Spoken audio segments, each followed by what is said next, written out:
ആരാണ്ട് കാണാൻ വന്നിരിക്കുന്നു. ആരാണ്ട് കാണാൻ വന്നിരിക്കുന്നു. എന്നെ തന്നെ ആ മിഷനെ നോട്ട് ചെയ്ത്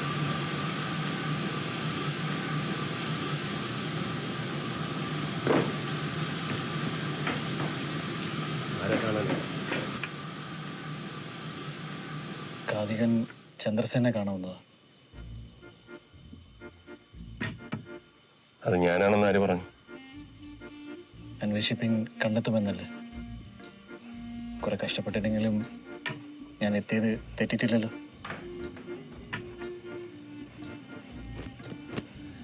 കഥ പറച്ചിലൊക്കെ എന്നേ നിർത്തി. പക്ഷെ പറഞ്ഞ കഥകൾ ഇപ്പോഴും മനസ്സിലുണ്ട്, ജീവനോടെ.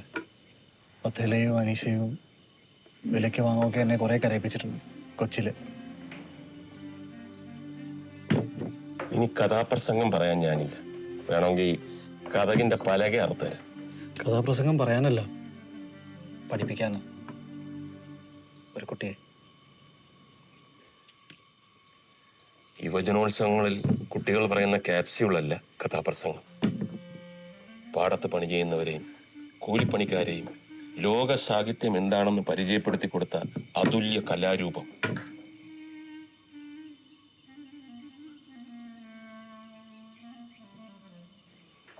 സീരിയലും ഗാനമേളയും സിനിമാറ്റിക് ഡാൻസും തിന്നു വളരുന്ന ഇന്നത്തെ കുട്ടികൾക്ക് ഇതൊന്നും പറഞ്ഞാൽ മനസ്സിലാവില്ല. ഇയാളിച്ചില്ല.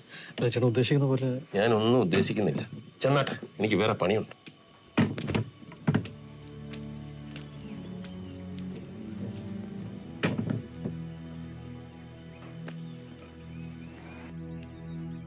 പാട്ട്